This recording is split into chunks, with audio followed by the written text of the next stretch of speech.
Contes et légendes du monde, il était une fois. Le château de cristal. Il y avait une fois deux pauvres gens, mari et femme, qui avaient 7 enfants, 6 garçons et une fille. Le plus jeune des garçons, Adama, et la fille Adam, étaient un peu pauvres d'esprit, ou du moins le paraissaient, et leur frère leur faisait toutes sortes de misères. La pauvre Adam en était toute triste, et ne riait presque jamais. Tous les matins, ses frères l'envoyaient garder les vaches et les moutons, sur une grande prairie, avec un morceau de pain ou de galette de petit mil pour toute pitance, et elle ne revenait que le soir, au coucher du soleil.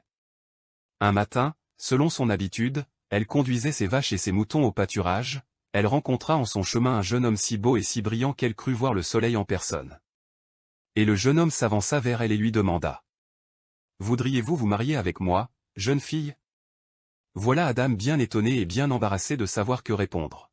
« Je ne sais pas, » dit-elle, en baissant les yeux, « on me fait assez mauvaise vie, à la maison. » « Eh bien. Réfléchissez et demain matin, à la même heure, je me trouverai ici, quand vous passerez, pour avoir votre réponse. » Et le beau jeune homme disparut, alors. Toute la journée, la jeune fille ne fit que rêver de lui. Au coucher du soleil, elle revint à la maison, chassant devant elle son troupeau et chantant gaiement. Tout le monde fut étonné, et l'on se demandait. Qu'est-il donc arrivé à Adam, pour chanter de la sorte? Quand elle eut rentré ses vaches et ses moutons à l'étable, elle se rendit auprès de sa mère, et lui conta son aventure et demanda ce qu'elle devrait répondre, le lendemain. « Pauvre sotte, » lui dit sa mère, « quel conte me faites-vous là? Et puis, pourquoi songez à vous marier, pour être malheureuse? Je ne le serai jamais plus qu'à présent, mère. » Sa mère haussa les épaules, et lui tourna le dos. Le lendemain matin, aussitôt le soleil levé, Adam se rendit, comme à l'ordinaire, à la grande prairie, avec ses vaches et ses moutons. Elle rencontra, au même endroit que la veille, le beau jeune homme, qui lui demanda encore. « Eh bien, mon enfant, voulez-vous être ma femme? »« Je le veux bien, » répondit-elle, timidement. « Alors, je vais vous accompagner jusque chez vos parents, pour demander leur consentement. » Et il alla avec elle chez ses parents. Le père, la mère et les frères aussi furent étonnés de voir un si beau prince, et si richement paré, vouloir épouser la pauvre bergère, et personne ne songea à dire non. « Mais, qui êtes-vous aussi ?» demanda pourtant la mère. « Vous le saurez, le jour du mariage, » répondit le prince. On fixa un jour pour la cérémonie et le prince partit, alors, laissant tout le monde dans le plus grand étonnement, et l'on s'occupa des préparatifs de la noce. Au jour convenu, le prince vint, avec un garçon d'honneur presque aussi beau que lui. Ils étaient montés sur un beau char doré, attelés de 4 magnifiques chevaux blancs, et ils étaient si parés et si brillants, eux et leurs chars et leurs chevaux, qu'ils éclairaient tout, sur leur passage, comme le soleil. Les noces furent célébrées avec beaucoup de pompe et de solennité, et, en se levant de table, le prince dit à la nouvelle mariée de monter sur son char, pour qu'il la conduisît à son palais. Adam demanda un peu de répit, afin d'emporter quelques vêtements. « C'est inutile, » lui dit le prince, « vous en trouverez à discrétion, dans mon palais. » Et elle monta sur le char, à côté de son mari. Au moment de partir, ses frères demandèrent. « Quand nous voudrons rendre visite à notre sœur, où pourrons-nous la voir? » « Au château de cristal, de l'autre côté de la mer Noire, » répondit le prince. Et il partit aussitôt. Environ un an après, comme les 6 frères n'avaient aucune nouvelle de leur sœur, et qu'ils étaient curieux de savoir comment elle se trouvait avec son mari, ils résolurent d'aller à sa recherche. Les 5 aînés montèrent donc sur de beaux chevaux et se mirent en route. Leur jeune frère Adama voulut aussi les accompagner, mais ils le forcèrent à rester à la maison. Ils marchaient, toujours du côté du soleil levant, en demandant partout des nouvelles du château de cristal. Mais personne ne savait où se trouvait le château de cristal. Enfin, après avoir parcouru beaucoup de pays, ils arrivèrent un jour sur la lisière d'une grande forêt, qui avait au moins 50 lieues de circonférence. Ils demandèrent à un vieux bûcheron qu'ils rencontrèrent s'il ne pouvait pas leur indiquer la route pour aller au château de cristal. Le bûcheron leur répondit. « Il y a dans la forêt une grande allée que l'on appelle l'allée du château de cristal, peut-être conduit-elle au château vous parlez, car je n'y suis jamais allé. » Les 5 frères entrèrent dans la forêt. Ils n'étaient pas allés loin, qu'ils entendirent un grand bruit, au-dessus de leur tête, comme d'un orage passant sur les cimes des arbres, avec du tonnerre et des éclairs. Ils en furent effrayés, et leurs chevaux aussi, au point qu'ils eurent beaucoup de peine à les maintenir. Mais, le bruit et les éclairs cessèrent bientôt, et ils continuèrent leur route. La nuit approchait, et ils étaient inquiets, car la forêt abondait en bêtes fauves de toutes sortes. Un d'eux monta sur un arbre, pour voir s'il n'apercevrait pas le château de cristal, ou quelque autre habitation. « Que vois-tu » lui demandèrent ses frères, d'en bas. « Je ne vois que du bois, de tous les côtés, au loin, au loin. » Il descendit de l'arbre, et ils se remirent en marche. Mais la nuit survint, et ils ne voyaient plus pour se diriger dans la forêt. Un d'eux monta encore sur un arbre. « Que vois-tu » lui demandèrent ses frères. « Je vois un grand feu, là-bas. Jette ton chapeau dans la direction du feu, et descends. » Et ils se mirent en route, dans la direction où était le feu, persuadés qu'il devait y avoir là quelque habitation humaine. Mais, bientôt ils entendirent encore un grand bruit, au-dessus de leur tête, beaucoup plus grand que la première fois. Les arbres s'entrechoquaient et craquaient, et des branches cassées et des éclats de bois tombaient à terre, de tous côtés. Et du tonnerre. Et des éclairs. C'était effrayant. Puis, tout d'un coup, le silence se rétablit, et nuit redevint calme et sereine. Ils reprirent leur marche, et arrivèrent au feu qu'ils cherchaient. Une vieille femme, aux dents longues et branlantes, et toute barbue, l'entretenait, en y jetant avec force du bois. Ils s'avancèrent jusqu'à elle, et l'aîné d'entre eux lui parla de la sorte. « Bonsoir, grand-mère. Pourriez-vous nous enseigner le chemin pour aller au château de cristal ?»« Oui vraiment, mes enfants, je sais où est le château de cristal, » répondit la vieille, « mais, attendez ici jusqu'à ce que mon fils aîné soit rentré, et celui-là vous donnera des nouvelles toutes fraîches du château de cristal, car il y va tous les jours. Il est en voyage, pour le moment, mais ne tardera pas à rentrer. Peut-être même l'avez-vous vu, dans la forêt ? Nous n'avons vu personne, dans la forêt, grand-mère. Vous avez dû l'entendre, alors, car on l'entend ordinairement où il passe, celui-là. Tenez. Le voilà qui arrive, l'entendez-vous ? Et ils entendirent, en effet, un vacarme pareil à celui qu'ils avaient entendu 2 fois, dans la forêt, mais plus effrayant encore. « Cachez-vous, vite, là, sous les branches d'arbres, leur dit la vieille, car mon fils, quand il rentre, a toujours grand faim, et je crains qu'il ne veuille vous manger. » Les 5 frères se cachèrent de leur mieux, et un géant descendit du ciel, et, dès qu'il eut touché la terre, il se mit à flairer l'air et dit. « Il y a ici odeur d'humain, mère, il faut que j'en mange, car j'ai grand faim. » La vieille prit un gros bâton, et, le montrant au géant, « Vous voulez toujours tout manger, vous. Mais, gare à toi, si vous faites le moindre mal à mes neveux, les fils de ma sœur, des enfants si gentils et si sages, qui sont venus me voir. » Le géant trembla de peur, à la menace de la vieille, et promit de ne pas faire de mal à ses cousins. Alors, la vieille dit aux 5 frères qu'ils pouvaient se montrer, et les présenta à son fils, qui dit. « Ils sont bien gentils, c'est vrai, mes cousins, mais, comme ils sont petits, mère. » Enfin, en leur qualité de cousins, il voulut bien ne pas les manger. « Non seulement vous ne leur ferez pas de mal, mais, il faut encore que vous leur rendiez service, lui dit sa mère.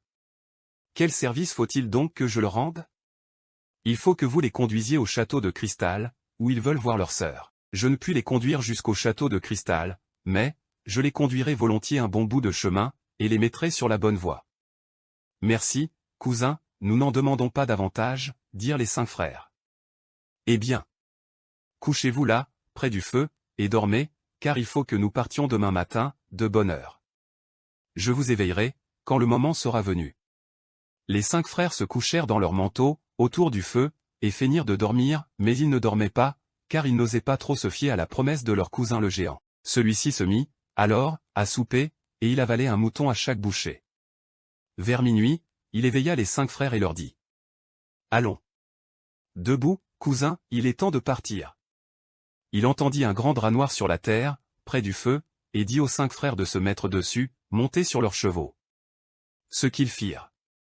Alors, le géant entra dans le feu, et sa mère y jeta avec force le bois, pour l'alimenter. À mesure que le feu augmentait, les frères entendaient s'élever graduellement un bruit pareil à celui qu'ils avaient entendu dans la forêt, en venant, et, peu à peu, le drap sur lequel ils étaient se soulevait de terre, avec eux et leurs chevaux. Quand les habits du géant furent consumés, il s'éleva dans l'air, sous la forme d'une énorme boule de feu. Le drap noir s'éleva à sa suite, emportant les 5 frères et leurs chevaux, et les voilà de voyager ensemble, à travers l'air. Au bout de quelque temps, le drap noir, avec les 5 frères et leurs chevaux, fut déposé sur une grande plaine. Une moitié de cette plaine était aride et brûlée, et l'autre moitié était fertile et couverte d'herbes hautes et grasses. Dans la partie aride et brûlée de la plaine, il y avait un troupeau de chevaux, gras, luisants et pleins d'ardeur. Au contraire, dans la partie où l'herbe était abondante et grasse, on voyait un autre troupeau de chevaux maigres, décharnés et se soutenant à peine sur leurs jambes. Et ils se battaient et cherchaient à se manger réciproquement. Le géant, ou la boule de feu, avait poursuivi sa route, après avoir déposé les frères sur cette plaine, et il leur avait dit: Vous êtes là sur la bonne voie pour aller au château de cristal, tâchez de vous en tirer, à présent, de votre mieux, car je ne puis vous conduire loin. Leurs chevaux étaient morts en touchant la terre, de sorte qu'ils se trouvaient, à présent, à pied. Ils essayèrent d'abord de prendre chacun un des beaux chevaux qu'ils voyaient dans la prairie aride de la plaine, mais, ils ne purent jamais en venir à bout. Ils se rabattirent, alors, sur les chevaux maigres et décharnés, en prirent chacun un, et montèrent dessus. Mais, les chevaux les emportèrent parmi les hageons et les broussailles qui couvraient une partie de la plaine, et les jetèrent à terre, tout meurtris et sanglants. Les voilà bien embrassés. Que faire? Retournons à la maison, nous n'arriverons jamais à ce château maudit, dit un d'eux. C'est, en effet, ce que nous avons de mieux à faire, répondirent les autres. Et ils retournèrent sur leurs pas, mais, ils évitèrent de repasser par l'endroit où ils avaient rencontré la vieille femme qui entretenait le feu, et le géant son fils. Ils arrivèrent enfin à la maison, après beaucoup de mal et de fatigue, et racontèrent tout ce qui leur était arrivé, dans leur voyage. Leur jeune frère Adama était, selon son ordinaire, assis sur un galéron, au coin du foyer, et, quand il entendit le récit de leurs aventures et tout le mal qu'ils avaient eu, sans pourtant réussir à voir leur sœur, il dit: Moi, je veux aussi tenter l'aventure, à mon tour, et, je ne reviendrai pas à la maison sans avoir vu ma sœur Adam. Toi, imbécile! Lui dirent ses frères, en haussant les épaules. Oui, moi, et je verrai ma sœur Adam, vous dis-je, en quelque lieu qu'elle soit. On lui donna un vieux cheval fourbu, et il partit, seul. Il suivit la même route que ses frères, se dirigeant toujours du côté du soleil levant, arriva aussi à la forêt et, à l'entrée de l'avenue du château de cristal, il rencontra une vieille femme qui lui demanda: Où allez-vous ainsi, mon enfant? Au château de cristal, grand-mère, pour voir ma sœur. Eh bien, mon enfant, n'allez pas par ce chemin-là, mais par celui-ci, jusqu'à ce que vous arriviez à une grande plaine, alors, vous suivrez la lisière de cette plaine, jusqu'à ce que vous voyiez une route dont la terre est noire.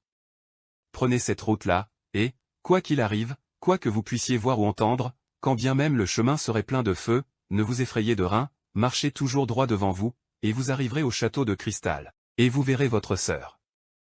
Merci, grand-mère, répondit Adama, et il s'engagea dans le chemin que lui montra la vieille.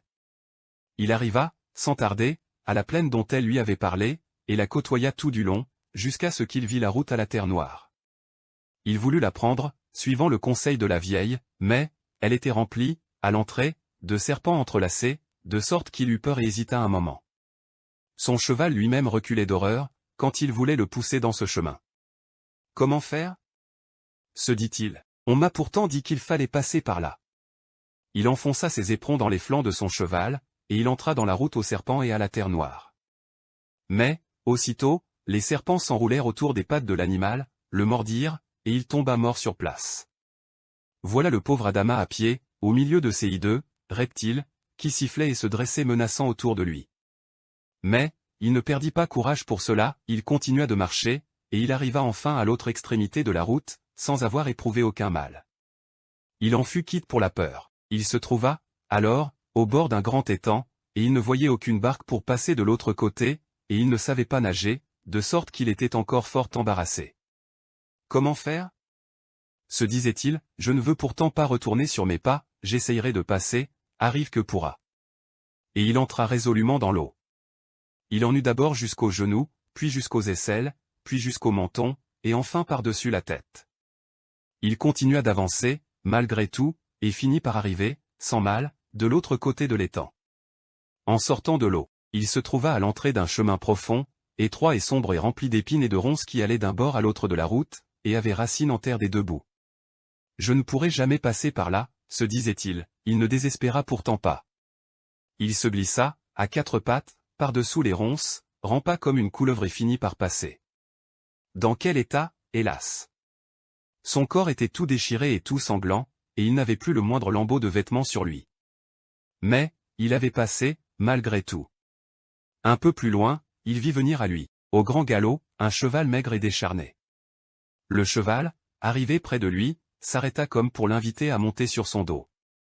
Il reconnut alors que c'était son propre cheval, qu'il avait cru mort. Il lui témoigna beaucoup de joie de le retrouver en vie, et monta sur son dos en lui disant « Mille bénédictions sur toi, mon pauvre animal, car je suis exténué de fatigue. Je n'en puis plus. » Ils continuèrent leur route, et arrivèrent alors à un endroit où il y avait un grand rocher, placé sur deux autres grands rochers. Le cheval frappa du pied sur le rocher de dessus, qui bascula aussitôt et laissa voir l'entrée d'un souterrain, et il entendit une voix qui en sortit, et dit « Descends de ton cheval, et entre. » Il obéit à la voix, descendit de cheval et entra dans le souterrain. Il fut d'abord suffoqué par une odeur insupportable, une odeur de reptiles venimeux de toutes sortes. Le souterrain était, de plus, fort obscur, et il ne pouvait avancer qu'à tâtons. Au bout de quelques moments, il entendit derrière lui un vacarme épouvantable, comme si une légion de démons s'avançait sur lui. « Il faudra, sans doute, mourir ici, pensa-t-il. Il continua, pourtant, d'avancer de son mieux. Il vit enfin poindre devant lui une petite lumière, et cela lui donna du courage. Le vacarme allait toujours croissant, derrière lui, et approchant. Mais, la lumière aussi grandissait, à mesure qu'il s'avançait vers elle. Enfin, il sortit sain et sauf du souterrain. Il se trouva alors dans un carrefour, et il fut encore embarrassé. Quel chemin prendre? Il suivit celui qui faisait face au souterrain, et continua d'aller tout droit devant lui. Il y avait beaucoup de barrières sur ce chemin, hautes et difficiles à franchir. Ne pouvant les ouvrir, il grimpait sur les poteaux, et passait par-dessus. La route allait, à présent, en descendant, et, à l'extrémité, tout lui paraissait être de cristal. Il voyait un château de cristal, un ciel de cristal, un soleil de cristal, enfin tout ce qu'il voyait était de cristal. C'est dans un château de cristal qu'on m'a dit que ma sœur demeure, et j'approche, sans doute, du terme de mon voyage et de mes peines, car voilà bien un château de cristal, se dit-il avec joie. Le voilà près du château. Il était si beau, si resplendissant de lumière, que ses yeux en étaient éblouis. Il entra dans la cour. Comme tout était beau et brillant, par là. Il voit un grand nombre de portes sur le château, mais, elles sont toutes fermées. Il parvient à se glisser dans une cave, par un soupirail, puis, de là, il monte et se trouve dans une grande salle, magnifique et resplendissante de lumière. 6 portes donnent sur cette salle, et elles s'ouvrent d'elles-mêmes, dès qu'il touche. De cette première salle, il passe dans une seconde, plus belle encore. 3 autres portes sont à la suite les unes des autres, donnant sur 3 autres salles, toutes plus belles les unes que les autres. Dans la dernière salle, il voit sa sœur endormie sur un beau lit. Il reste quelque temps à la regarder, immobile d'admiration, tant il la trouve belle. Mais, elle ne s'éveillait pas, et le soir vint. Alors, il entend comme le bruit des pas de quelqu'un qui vient et fait résonner des grelots, à chaque pas. Puis, il voit entrer un beau jeune homme, qui va droit au lit sur lequel était couchée Adam, et lui donne 3 soufflets retentissants. Pourtant, elle ne s'éveille ni ne bouge. Alors, le beau jeune homme se couche aussi sur le lit, à côté d'elle. Voilà Adama bien embarrassé, ne sachant s'il doit s'en aller ou rester. Il se décide à rester, car il lui paraît que cet homme traite sa sœur d'une singulière façon. Le jeune mari s'endort aussi à côté de sa femme. Ce qui étonne encore Adama, c'est qu'il n'entend pas le moindre bruit dans le château, et qu'il paraît qu'on n'y mange pas. Lui-même, qui était arrivé avec un grand appétit, n'en a plus du tout, à présent. La nuit se passe dans le plus profond silence. Au point du jour, le mari d'Adam s'éveille et donne encore à sa femme 3 soufflets retentissants. Mais, elle ne paraît pas s'en apercevoir, et ne s'éveille toujours pas. Puis il part aussitôt. Tout cela étonnait fort Adama, toujours silencieux, dans son coin. Il craignait que sa sœur ne fût morte.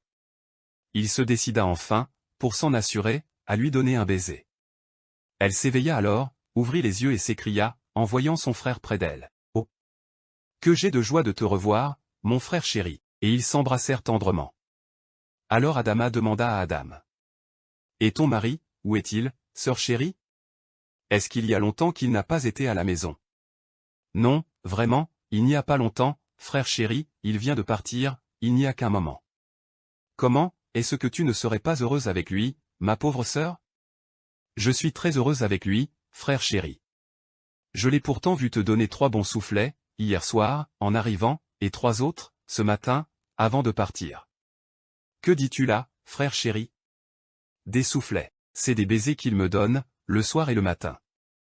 de singuliers baisers, ma foi. Mais, puisque tu ne t'en plains pas, après tout. Comment, mais on n'en mange pas ici? Depuis que je suis ici, mon frère chéri, je n'ai jamais éprouvé ni faim, ni soif, ni froid, ni chaud, ni aucun besoin, ni aucune contrariété. Est-ce que tu as faim, toi? Non, vraiment, et c'est ce qui m'étonne. Est-ce qu'il n'y a que toi et ton mari dans ce beau château? Oh. Si. Nous sommes nombreux ici, mon frère chéri.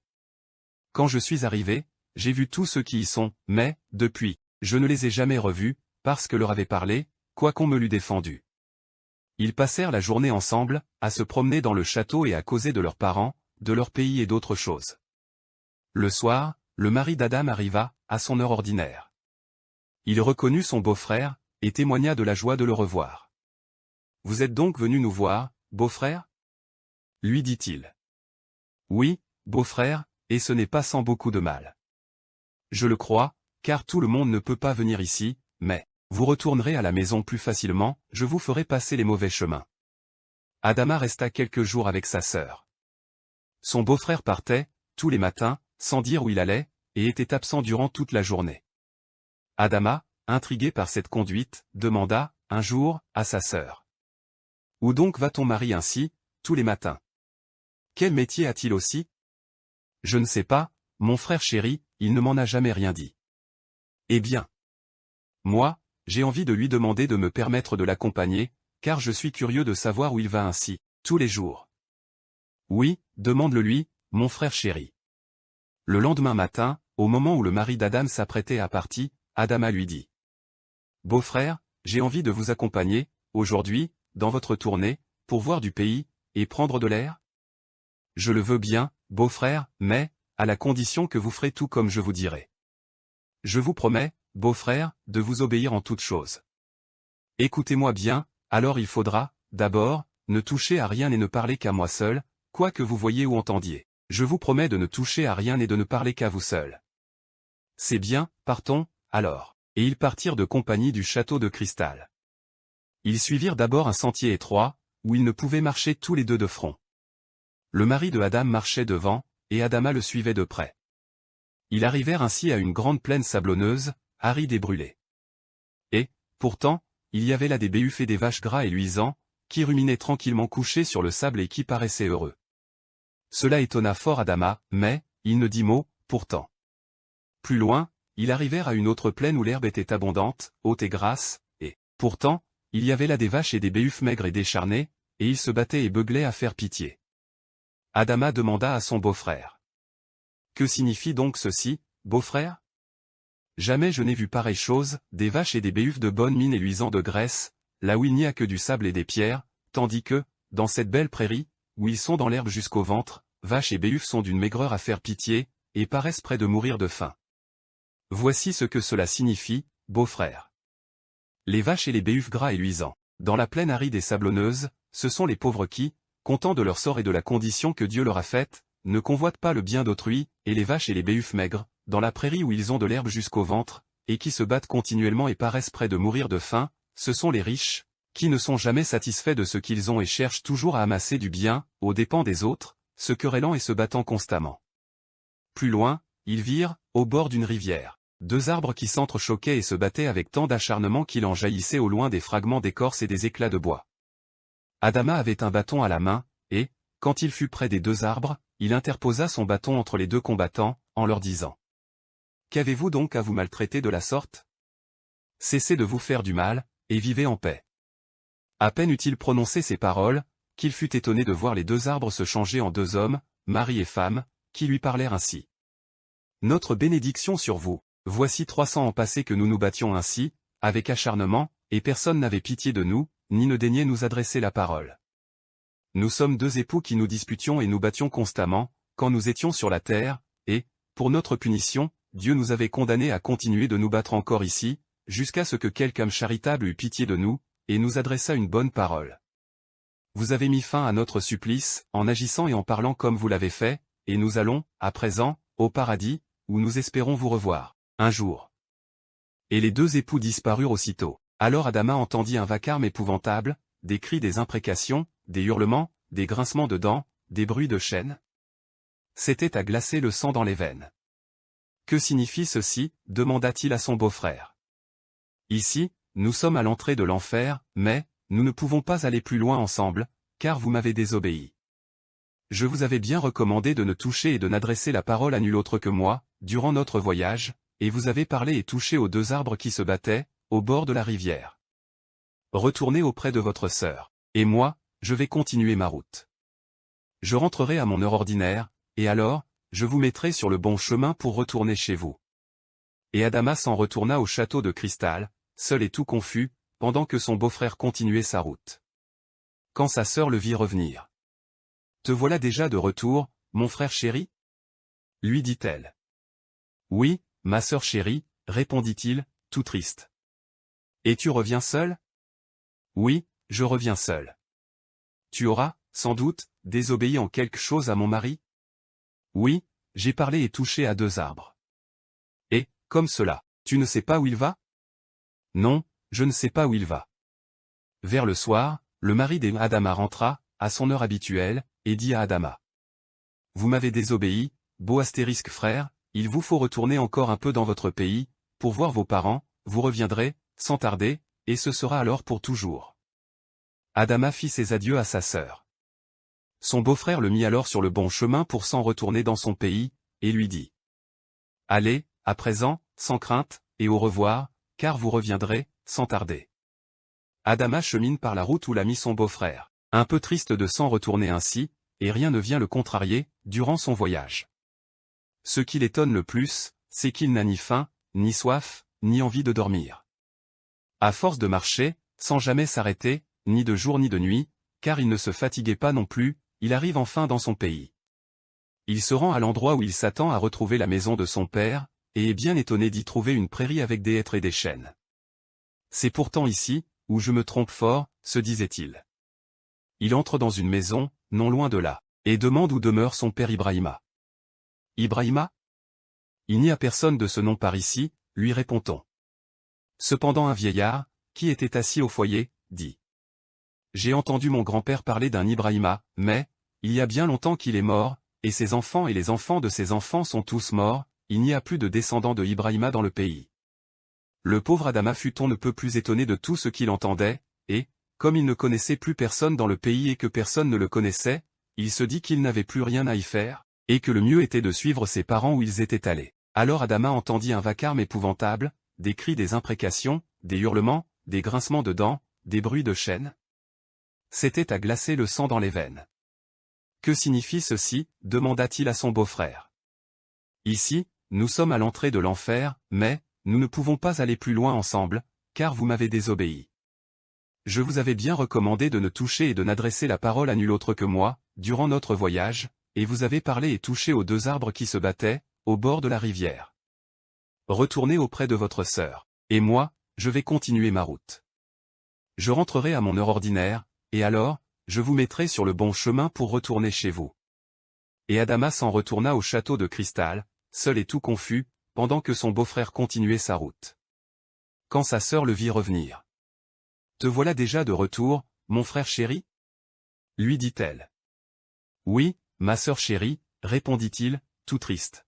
« Et tu reviens seul ?»« Oui, je reviens seul. »« Tu auras, sans doute, désobéi en quelque chose à mon mari ?»« Oui, j'ai parlé et touché à 2 arbres. »« Et, comme cela, tu ne sais pas où il va ?»« Non, je ne sais pas où il va. » Vers le soir, le mari d'Adama rentra, à son heure habituelle, et dit à Adama. « Vous m'avez désobéi, beau astérisque frère, il vous faut retourner encore un peu dans votre pays, pour voir vos parents, vous reviendrez, sans tarder, et ce sera alors pour toujours. » Adama fit ses adieux à sa sœur. Son beau-frère le mit alors sur le bon chemin pour s'en retourner dans son pays, et lui dit. « Allez, à présent, sans crainte, et au revoir, car vous reviendrez, sans tarder. » Adama chemine par la route où l'a mis son beau-frère, un peu triste de s'en retourner ainsi, et rien ne vient le contrarier, durant son voyage.